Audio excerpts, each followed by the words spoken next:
पकड़ खड़े खड़े एक गोली मार रेडी पेश कर फायर फीवर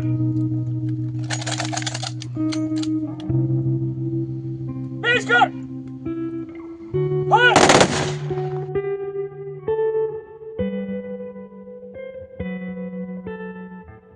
नवापूर तालुक्यातील माजी परिवहन व वनमंत्री स्वर्गीय सुरूपसिंग नाईक यांना शासकीय इतमामात अखेरचा निरोप। अंत्ययात्रेस लाखोंचा जनसमुदाय। नवापूर तालुक्यातील माजी परिवहन व वनमंत्री तसेच महाराष्ट्र राज्याचे ज्येष्ठ नेते स्वर्गीय सुरूपसिंग नाईक यांचे अल्पशः आजाराने दिनांक 24 डिसेंबर रोजी सकाळी 11 वाजता निधन झाले। त्यांच्या निधनाची वार्ता समजताच नवापूर शहरासह संपूर्ण तालुका व परिसरात शोककळा पसरली। स्वर्गीय सुरूपसिंग नाईक यांच्या अंतिम दर्शन व अंत्ययात्रेसाठी नवापूर येथे लाखोंचा जनसमुदाय उसळला।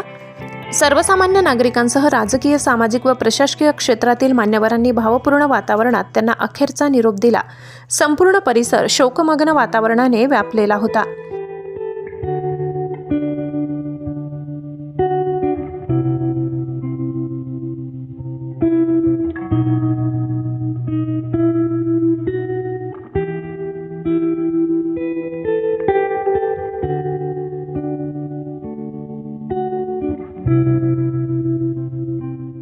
स्वर्गीय सुरूपसिंग नाईक यांच्या पार्थिवाचे अंतिम दर्शन घेण्यासाठी धुळे व नंदुरबार जिल्ह्यासह राज्यातील आजी माजी आमदार, खासदार तसेच विविध शासकीय राजकीय पक्षांचे नेते मोठ्या संख्येने उपस्थित होते।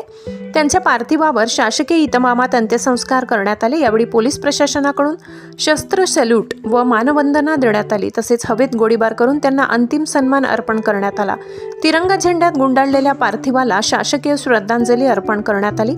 स्वर्गीय सुरूपसिंग नाईक यांच्या अंत्यसंस्कार सुकवेलच्या शेतात करण्यात आले। यावेळी नंदुरबार जिल्हा परिषदेचे माजी अध्यक्ष तसेच आदिवासी सहकारी साखर कारखान्याचे संचालक भरत माणिकराव गावित हे अत्यंत भावुक झाले होते।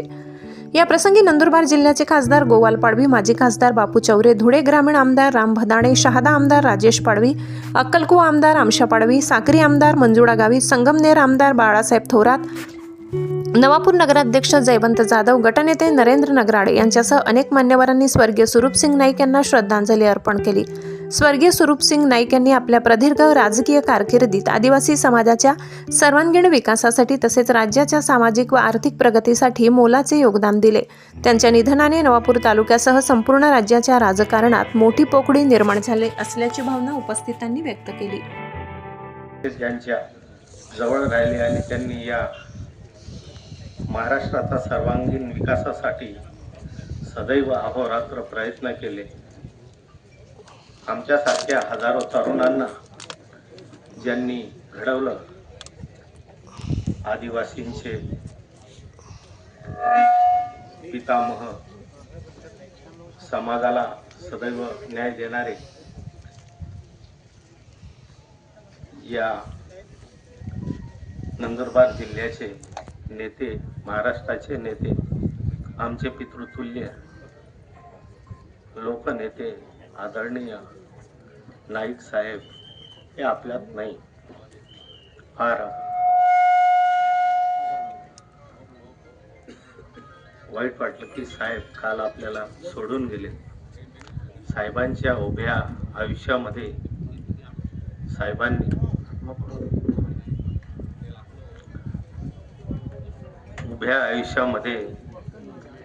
साहेबांनी सगळ्यांना जोडण्याचा प्रयत्न केला आणि हा धुळे नंदुरबार जिल्हा अबाधित ठेवण्याचं काम साहेबांनी केलं। खरं बघायला गेलं तर नाईक साहेब एका सामान्य कुटुंबातून, शेतकरी परिवारातून सरपंचापासून तर मंत्रिपदापर्यंत पोचण्याची किमया ही साहेबांनी केली। साहेबांना मी एकदम जवळून पाहिलं। लहानपणापासून साहेबांचा प्रवास, साहेबांचं बोलणं, साहेबांचा प्रत्येक घडामोडींमध्ये मी माणिकराव दादांचा मुलगा असल्यामुळे सगळ्या गोष्टी या समजत होत्या, कळत होत्या। आणि जेव्हा जेव्हा या राजकीय क्षेत्रामध्ये विषय चर्चेला जाईल तेव्हा नंदुरबार जिल्ह्यात प्रामुख्याने आमच्या नेत्यांचं आदरणीय सुरभसिंग नाईक साहेबांचं नाव सर्व ठिकाणी आदरानं घेतलं जाईल यात तिळमात शंका नाही. साहेब म्हणजे साहेब होते. साहेबांनी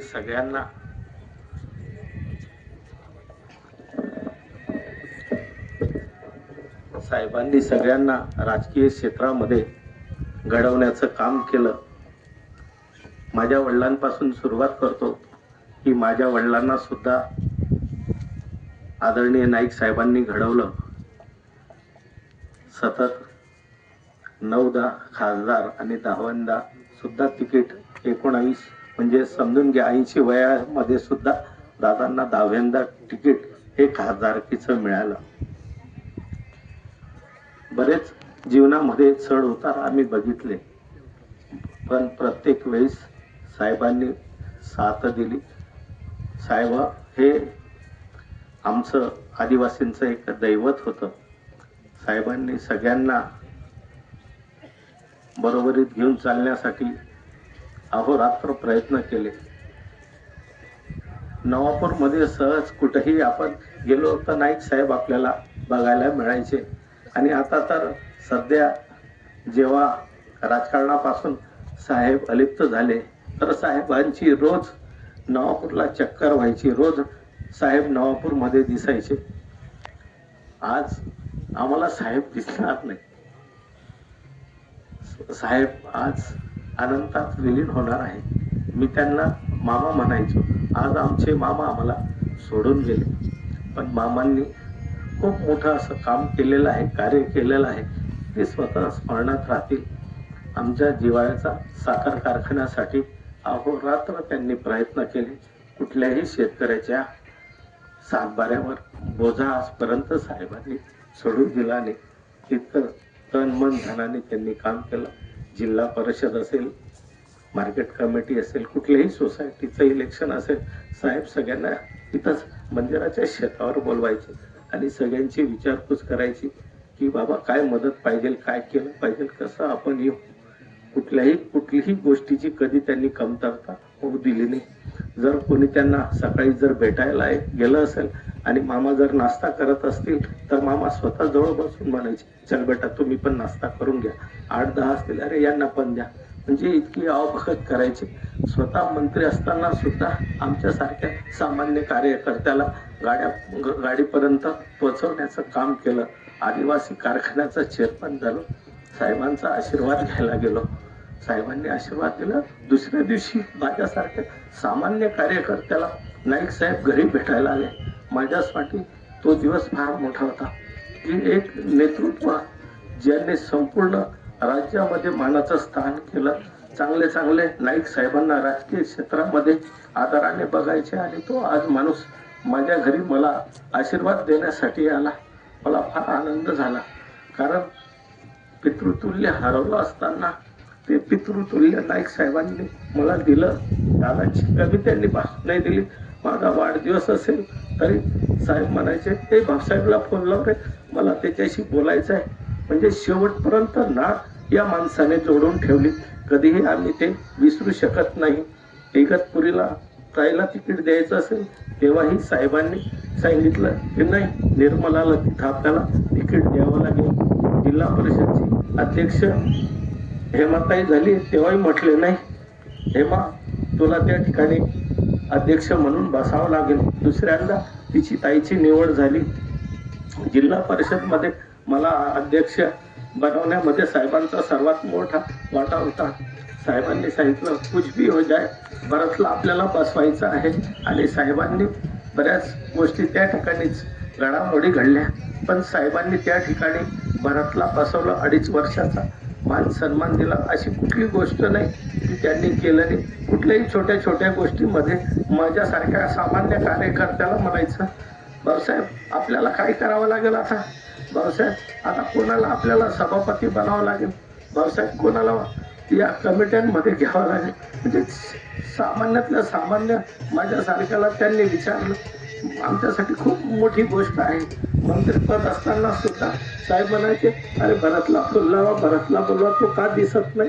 म्हणजे छोट्या छोट्या गोष्टींसाठी सुद्धा साहेबांनी आमच्यासारख्या कार्यकर्त्याला जवळ ठेवलं आणि ती किमया माझ्या मते दुसऱ्यामध्ये कोणामध्ये नसेल.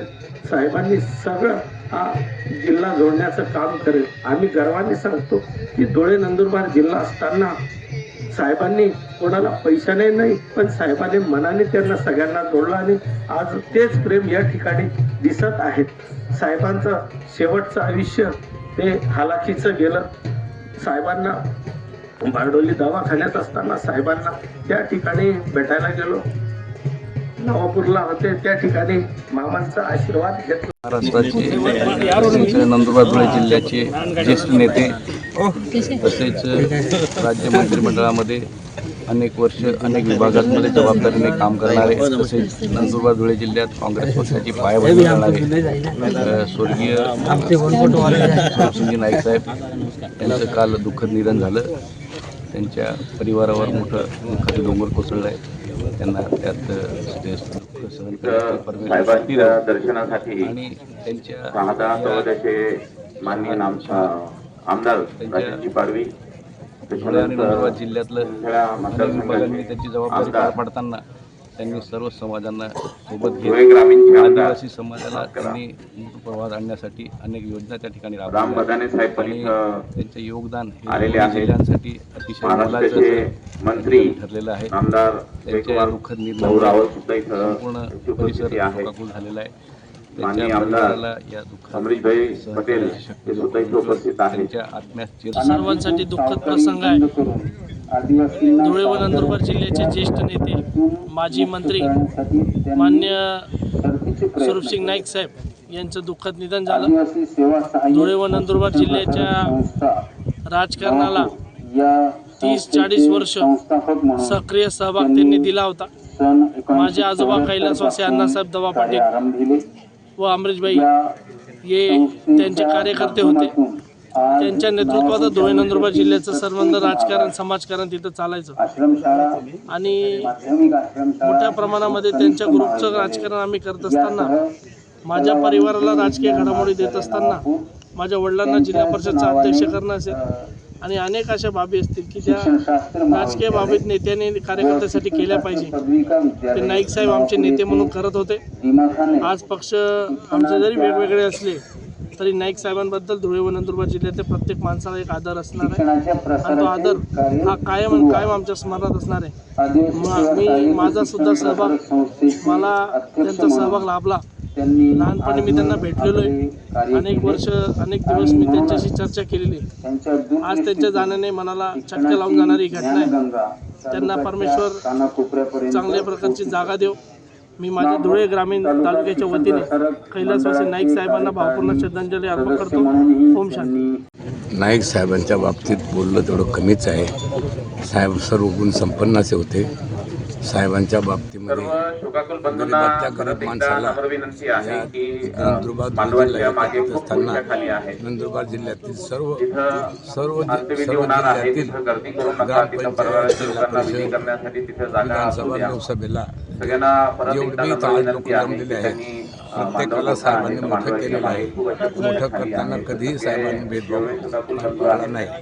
त्यांना सगळ्यांना मोठं केलं आणि मोठं करताना त्यांनी पदं पण बहाल केली. जिल्हा परिषद असेल, पंचायत समिती असेल, खरेदी संघ असेल, जिल्हा बँक असेल, सगळ्या विधानसभा असेल, लोकसभा असेल, या सगळ्या क्षेत्रामध्ये साहेबांना मानणारा एक मोठा वर्ग या जिल्ह्यामध्ये होता आणि साहेब या जिल्ह्याचे नेते होते. आणि नेते ज्याला मानलं जातं की जो लहानातल्या लहान कार्यकर्त्याला ताकद देऊन मोठं करण्याचं काम करतो, तो नेता बनतो. तो खऱ्या अर्थाने नाईक साहेब या जिल्ह्याचे नेते होते. आणि माझ्यासारख्या गरीब माणसाला अत्यंत गरिबीत असताना मला त्यांनी जिथं विधानसभेचं तिकीट दिलं आणि विधानसभेमध्ये 102 मताने हारलो आणि 102 मताने हारल्यानंतर मला परत लोकसभेला उभं केलं आणि लोकसभेला जाण्याचा मान त्यांनी दिला. 10व्या लोकसभेला पण मी लोकसभेत गेलो, परत 14व्या लोकसभेला मला तिकीट दिलं. मी 4 वेळा लोकसभेचं तिकीट मला दिलं आणि मी 2 वेळा जिंकलो. आणि त्याप्रमाणे साहेबांनी मला गरिबातल्या गरीब माणूस, मी एक साधारण माणूस, मला साहेबांनी मोठं केलं. आणि जीवनामध्ये आज सर्वसाधारण जीवनामध्ये आज सगळ्या जनता या जिल्ह्यातली मला जी ओळखते ती ओळख खऱ्या अर्थाने साहेबांच्यामुळे मला मिळालेली आहे. आणि त्यामुळे साहेब माझे पितृतुल्य होते, साहेब हे माझे गुरु होते, साहेब हे माझे नेते होते. त्यांना काय काय उपमा दिल्या तरी सगळ्या जगातल्या उपमा दिल्या तरी कमीच आहेत. अशा पद्धतीच्या माझ्या साहेबांबद्दलच्या अत्यंत तीव्र अशा भावना आहेत. साहेब गेल्यामुळे मला अत्यंत दुःख झालं, कारण साहेबांमुळे साहेबांमुळे मी मोठा झालो आणि सर्वसामान्य जनतेला माझी ओळख झाली ती केवळ साहेबांमुळे आहे. आणि साहेब गेल्यामुळे हा जिल्हा पोरका झालेला आहे आणि पोरका झाल्यामुळे अनेक लोकांना त्याचं दुःख झालं असेल, त्यातला मी एक आहे. मला तर अत्यंत दुःख झालेलं आहे की साहेब हयात पाहिजे होते आणि साहेब हयात राहिले असते तर कमीत कमी. भीमज्योत न्यूज संचालक सुनील भीमराव वाघ, नवापूर.